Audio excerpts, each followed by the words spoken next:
Plenty of quota is still available for polling stations near the mainland border for district elections. Chinese astronauts conclude their visit to Hong Kong. And conflict resumes in Gaza once the truce ended today.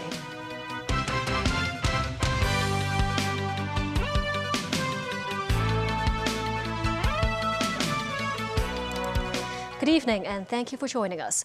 The District Council election is set to take place on the 10th of this month, when 4 near-border polling stations will be set up at 2 Sheung Shui schools, allowing Hong Kong residents in the mainland to cast their votes more conveniently.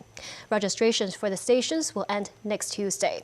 Local residents can also register for the stations, with both of them still have ample quotas. Timothy Lee has our top story. This year's district council elections will take place in less than 10 days, with over 600 polling stations becoming available across the city's 18 districts. To provide a convenient voting experience for Hong Kongers living in the mainland, 4 near-boundary polling stations will be available in Sheung Shui. The registration quota for the stations is 38,000. Registrations are set to end next Tuesday. The government earlier revealed only around 4,500 residents registered for the stations as of Sunday, making up just over 10% of the registration quota. Registrants are only required to provide their name, identity card information, and telephone number, and are not required to prove their residency in the mainland, meaning local residents could also use the stations. Authorities arranged shuttle buses to carry voters from both the mainland and the SAR to the polling stations in Sheung Shui on Election Day. Some residents shared their views on the border voting measure. This resident said it's convenient for her to cast her vote before heading up north. While this woman says she believes voting is a responsibility for Hong Kong residents. Meanwhile, the Hong Kong Economic and Trade Office in Guangdong set up installations at a mall near Guangzhou East Station to promote the district election. Lawmaker and Hong Kong Federation of Trade Unions Chairman Kingsley Wong said the purpose of the border polling stations are to provide a convenient voting experience for residents. Timothy Lee, TVB News. Many senior government officials have made promotional videos to encourage more residents to vote in the district council elections. They include senior officials from the Security Bureau and the police force, including Secretary for Security Chris Tang, Police Commissioner Raymond Siu, as well as Deputy Police Commissioner Zhou Chao. The promotional videos can be found across the internet, television, and outdoors. Many residents said there is enough promotion for the election, but some of them noted they remain unfamiliar with the revised electoral system. Members of the Chinese space program delegation wrapped up their 4-day visit to Hong Kong. On a bus and ferry tour, the group of astronauts visited various tourist spots and landmarks, including Tsim Sha Tsui and the West Kowloon Cultural District. At around 10 a.m., the delegation of Chinese astronauts set off from their hotel at the Hong Kong Exhibition and Convention Center. They first visited the Wan Chai Seaside Promenade. Then they boarded a star ferry vessel called World Star, escorted by Marine Police. As the vessel sailed along the northern coast of Hong Kong Island, the delegation members took in the skyline of Victoria Harbour with some photo op time. The boat trip took around 20 minutes. When asked about what they think about Hong Kong, the astronauts said it's beautiful. The delegation then boarded an open-top double-decker to tour around Tsim Sha Tsui. The bus passed by Nathan Road. The delegation then dropped by the Hong Kong Museum of Art. The Shenzhen tourist said he's excited to see Wang Yaoping, the first Chinese woman to walk in space, saying that she looks friendly and beautiful. The group then reached the Hong Kong Palace Museum in the West Kowloon Cultural District. They were welcomed by Betty Fong, Chief Executive Officer of the West Kowloon Cultural District Authority. At around 3 p.m., they had their last engagement, a farewell ceremony held at Government House. Thanking the delegation for their visit, Chief Executive John Lee applauded the astronauts' capability, team spirit, and charisma, saying that these are qualities young people should learn from. He also hopes the dream to have a homegrown astronaut from Hong Kong could be realized. China Manned Space Agency Deputy Director General Lin Shiqiang, also the delegation's leader, said they hope the seeds of national pride, passion for innovation and technology, and the drive to chase after one's dream could be planted in the hearts of young people in Hong Kong. At 4 p.m., the space program delegation headed to Macau via the Hong Kong-Zhuhai-Macau Bridge. Secretary for Innovation, Technology and Industry Sun Zhong said another candidate from Hong Kong has been shortlisted for the National Manned Space Program recruitment of payload specialists. The city now has more than one candidate. Sun said results for the final selection stage will be announced later. He said he believes residents hope to see the SAR candidate fulfill their dream to enter into space and contribute to the nation. He added the government will strengthen efforts to develop aerospace technology-related education and activities. Earlier this week, a patient at the Caritas Medical Center died after his oxygen cylinder was not opened for 5 minutes during a transfer between wards. Mixed views remain over whether the 3 medical workers involved should be suspended from duty. The doctor and the 2 nurses involved all have more than a decade of experience, but none of them realized the oxygen cylinder was not opened at the time. Lawmaker Edward Leung said the 3 workers should not report to duty for now to help with investigations. The legislator added the incident could affect their emotional state and thus their daily work too. Alex Lam, chairman of Hong Kong Patients' Voices, said it's not necessary to force the 3 workers to take leave, as that could give an impression to colleagues that the trio are responsible for the blunder, which is unfair to them. To prevent similar mishaps from happening in future, Raymond Lee Wai-chun, director of critical care medicine at Hong Kong Sanatorium and Hospital, suggests the ward transfer duties be taken up by medical workers with emergency ward experience instead of those from regular wards. Overseas, the war in Gaza has restarted. Israel say Hamas broke the terms of the truce and they have resumed strikes. At least 32 Palestinians have died today, according to the Hamas-run health ministry. It follows a shooting on Thursday in Jerusalem by Hamas gunmen. David Garrett reports. Smoke seen and explosions heard in Gaza again. Israel says it is carrying out strikes and has resumed combat operations on Hamas targets. Israel Prime Minister Benjamin Netanyahu claims Hamas broke the terms of the truce. His office said the militant group had not released all women and children as agreed, and rockets have been fired at Israel. Chaos on the streets of Khan Yunis further south. Witnesses reported heavy shelling and smoke to the east of the town as Israel steps up assaults first thing Friday. Israel sent out a map showing residents which areas are safe. Ambulances rushed to hospitals carrying the wounded, but some did not make it. Dozens were killed across Gaza. People cried in the streets as they faced the consequence of the attacks. The humanitarian pause had lasted 7 days but was already under threat after a deadly shooting in Jerusalem a day earlier. CCTV caught the moments in the lead up to the attack. Gunmen are seen exiting a vehicle and preparing to fire. Civilians run away in fear. Hamas claimed credit as the 2 shooters from East Jerusalem killed 3 people at a bus stop. The gunmen were shot dead by off-duty soldiers. The assailants were said to be in their 30s and both had served time in Israeli prisons. Technically, this may not be a breach of the truce, but the White House were quick to condemn the attack. This attack happened in Jerusalem. The pauses in the fighting were specific to Gaza. Okay, so that's as simple as that. I mean, it wasn't, therefore it didn't violate. It didn't technically violate the deal that was in place, but obviously it's a stark reminder of who they're facing and what kind of enemy that they're opposing. Hundreds crowded in the street at the funeral for one of those killed. He was a 73-year-old named Elimelech Wasserman. He was a rabbi, a Jewish religious leader and well known in the community. Hundreds gathered and followed his coffin as he was laid to rest. I am a nephew from the man that is be killed by Hamas. And I have not the words what to take. It was my wedding, and I loved him very much. He was my best friend. I never called him Reb, only Melach, because he was my friend. Montana's first in the U.S. law banning the video sharing app TikTok in the state was blocked from taking effect on January 4th by a federal judge who called the measure unconstitutional.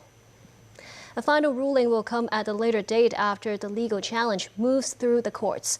U.S. District Judge Donald Moley said the ban oversteps state power and infringes on the constitutional right of users and businesses, while singling out the state for its fixation on purported Chinese influence.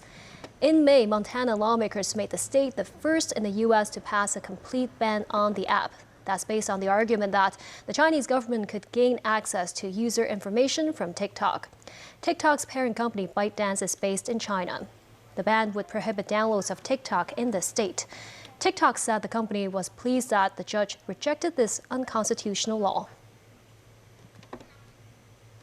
Still ahead, COP28 opens with major agreement announced. Joe Biden pays tribute to the late Henry Kissinger. And a look at how a partnership with China helped develop hydroelectric power in Laos.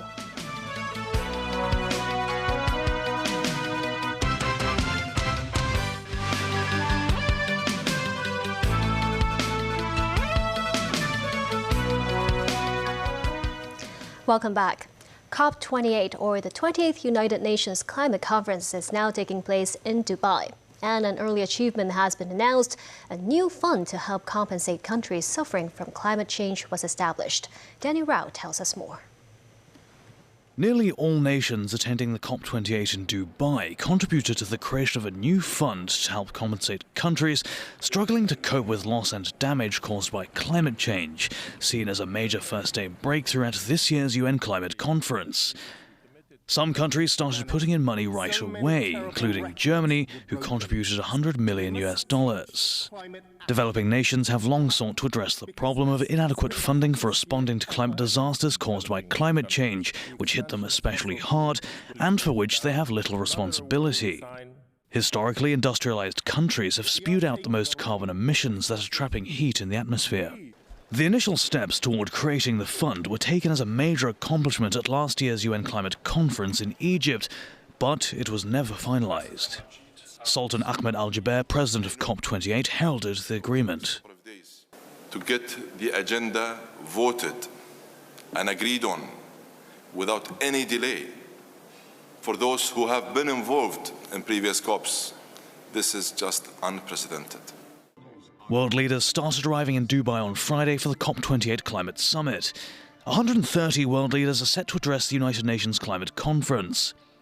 President Xi Jinping and US President Joe Biden will not be in attendance. First Vice Premier Ding Xuexiang and US Vice President Kamala Harris will be at the summit instead. UN Secretary General Antonio Guterres kicked off today's proceedings. Fresh from visiting melting glaciers in Antarctica and Nepal, he said Earth's vital signs are failing and insisted you can prevent planetary crash and burn. He called on fossil fuel companies to abandon what he called their outdated business model and transition to utilizing greener energy sources. Do not double down on an obsolete business model. Lead the transition to renewables using the resources you have available. Make no mistake, the road to climate sustainability is also the only viable pathway to economic sustainability of your companies in the future. And I urge governments to help industry make the right choice by regulating, legislating, putting a fair price on carbon. Dan Rao, TV News. Chinese Vice Premier Ding Xuexiang said Beijing appreciates the efforts made by the United Arab Emirates in preparing for the United Nations Climate Change Conference in Dubai. Ding, who is in Dubai for the World Climate Action Summit, made the remarks when meeting with UAE President Sheikh Mohammed bin Zayed Al Nahyan. Commending the development of bilateral relations, Ding called on the two sides to strengthen cooperation.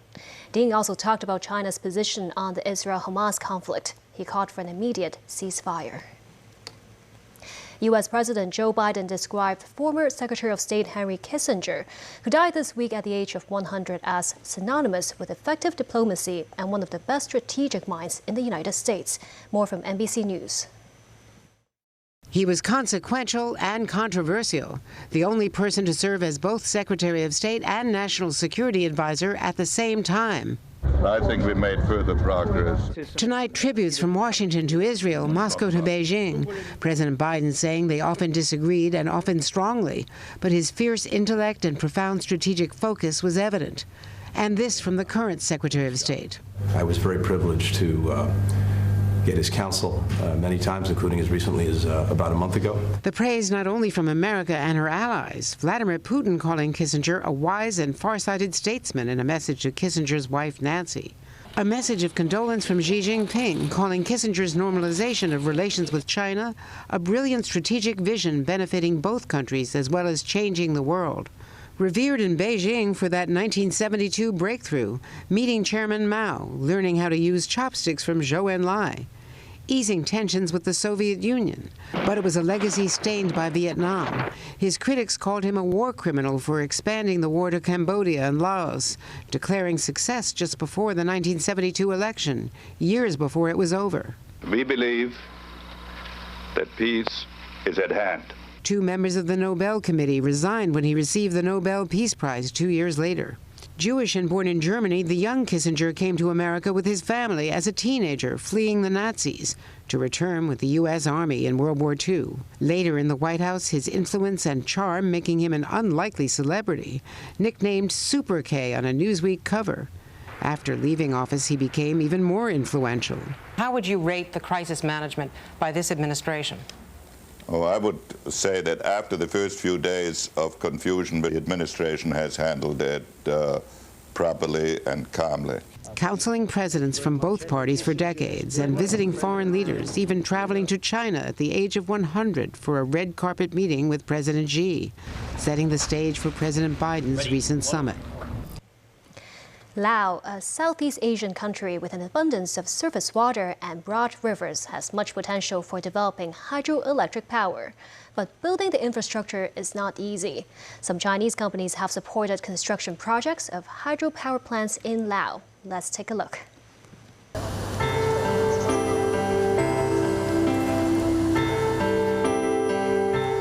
Laos is a water-rich country, but its development has been hamstrung by poor infrastructure.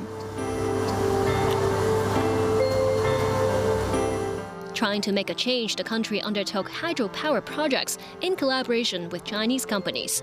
They include these 7 river cascade hydropower dams on the Nam O River in northern Laos, which stretches over 400 kilometers in length.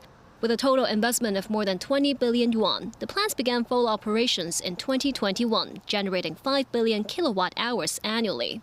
They account for 40% of Laos' electricity generation. Tian Xiaoqiang, Deputy General Manager of the China Power Company helming the project, said the aim is to improve the quality of life among Laotians and reduce cases of power outage. Some 500 workers run the hydropower plants. Half of them are locals, including 22-year-old Mulan. Mulan says she felt very happy to be able to have a stable job and income. Chinese technicians have been training local staff to facilitate transition of dam operation to Laotians when the plant's 30-year franchise ends. 5 years ago, a dam collapse led to more than 20 people being killed and over 1,000 affected. The current hydropower plants are said to be able to withstand powerful floods. The China Power Company also helped resettle some 120,000 downstream residents and rebuild affected villages. One of the beneficiaries is Hui Lo Village. The village has said they have a much better living environment with more stable power supply, and they could even use electrical appliances to cook. With the goal of becoming the battery of Southeast Asia, Laos is building some 100 hydropower plants nationwide. That's not just for local power supply, but also for sale to neighboring countries, including Thailand and Vietnam, to boost the country's income. But concerns of overproduction remain. Researcher on Southeast Asian studies Derek Chen said, apart from ecological impacts, the Laotian government should also plan carefully before building dams. Back locally, sources say the suspected poisoning of a guide dog in a mall last month is listed as a case of request for police assistance after the incident was reported by the Hong Kong Seeing Eye Dog Services. Some lawmakers said they believe the government is not concerned enough about the safety of guide dogs. The incident occurred on the 13th of November. guide dog Funny became sick and then died in a mall. The Hong Kong Seeing Eye Dog Services said lab reports indicate Funny may have died because of poisoning caused by roadside pesticides. Lawmaker Gary Chan said there is a lack of strict laws to protect animals in the city, adding authorities should set up a cross-departmental task force to implement measures ensuring the safety of guide dogs. And that's the news. Thank you for watching.